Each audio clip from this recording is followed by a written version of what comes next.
कि एक महत्वपूर्ण प्रश्न भारत के हर विद्यार्थी ही नहीं, हर आम आदमी के दिमाग में कौनता होगा कि आखिर भारतवर्ष में इतनी जातियों की उत्पत्ति कैसे हुई। और इतनी जातियों की उत्पत्ति हुई भी तो आखिर एक जाति इतनी छोटी कैसे हो गई कि जिसके स्पर्श मात्र से, जिसकी छाया मात्र से व्यक्ति प्रदूषित हो जाए, जिसके स्पर्श और जिसके दर्शन को इतना अमंगलकारी समझा जाने लगा कि वो पीड़ित जाति इंसानी खाल में जानवरों से भी बदतर जिंदगी जीने के लिए मजबूर हो गई। वो पीड़ित जाति मानो सिमटकर समाज के कोने में सड़ने के लिए मजबूर हो गई। इस प्रश्न का यदि तुम शांत मन से कभी जवाब तलाशोगे तो आपको उस जवाब के साथ एक और जवाब मिलेगा कि पिछले 5000 साल की ये ओल्ड सिविलाइजेशन, जिसमें इतने प्राचीन समय में इतने महत्वपूर्ण आविष्कार हुए, इतने प्राचीन समय में इस सिविलाइजेशन ने भारत को बुद्ध दिए, इतने प्राचीन समय में इस सिविलाइजेशन ने भारत को महावीर स्वामी दिए, कृष्ण दिए, इसके बावजूद भी आज 21वीं सदी में ये सिविलाइजेशन आखिर पश्चिमी देशों से इतनी पीछे क्यों रह गई। आज मैं इस प्रश्न का एक छोटा जवाब तलाशने की कोशिश करूंगा। मेरे नौजवान साथियों, कि भारत की ओल्ड सिविलाइजेशन, प्राचीन सभ्यता, जिसमें काम को कभी सम्मान नहीं दिया गया, जितना मुश्किल और जितना टिपिकल काम रहा उसको उतनी ही दृष्टि से देखा गया। इस समाज में साफ सफाई की जिम्मेदारी निभाने वाली उन जातियों को, जो दुनिया का सबसे मजबूत काम था, उनको हे दृष्टि से देखा गया, उनको नीच दृष्टि से देखा गया।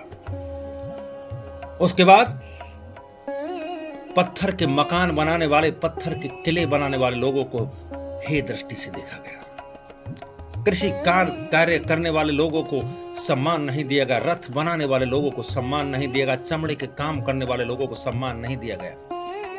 यहां तक कि लोहे के काम करने वाले को, लकड़ी के काम करने वाले को, काम करने वाले किसी भी व्यक्ति को सम्मान की दृष्टि से नहीं देखा गया। सम्मान की दृष्टि से देखा गया सिर्फ क्षत्रियों को और उनका क्षत्रियत्व का वर्णन करने वाले उनके पुरोहितों को। इसलिए सने सने धीरे धीरे भारतीय इतिहास में काम की महत्ता कम होती चली गई। लोग उस तरफ भागते हैं जहां सम्मान मिलता है, जहां सम्मान का ताज उनके सर पर रखा जाता है। यह वो कारण रहा, यदि चमड़े के काम करने वाले व्यक्ति को सम्मान दिया जाता तो निसंदेह वो चमड़े के कारीगरी में चमड़े की उन उन्नत किस्मों का आविष्कार करता जो आज हमारे देश से बाहर हो रही है।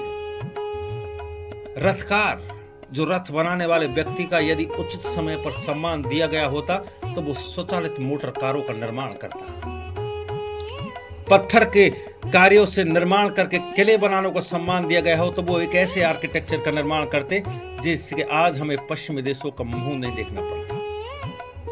लेकिन हमने इस पूरी व्यवस्था में काम के प्रति असम्मान का भाव रखा और इसी असम्मान ने जातियों को बड़े से लेकर छोटे तक बांट दिया। जिसका जितना आसान काम उसका उतना ही ज्यादा सम्मान, और जिसका जितना मुश्किल काम उसकी जाति को उतना ही नीचा समझा जाने लगा। यही कारण है कि दुनिया का सबसे महत्वपूर्ण काम, समाज का सबसे महत्वपूर्ण काम जो दलित जातियां पिछले 5000 साल से इस समाज के कूड़े करकट गंदगी का बोझ अपने कंधों पर उठाती आ रही है, हमने उन्हें कभी सम्मान की नजरों से नहीं देखा। आज इस तरह की व्यवस्था को संविधान ने समाप्त किया है, लेकिन हमारे मन में आज भी वो व्यवस्था कहीं जड़ घर बनाकर बैठी हुई है। इसलिए हम जातिवादी सोच रखते हैं और इस जातिवादी मानसिकता का ही परिणाम है कि हर जगह पर हम जाति के हिसाब से लोगों का चयन करते हैं।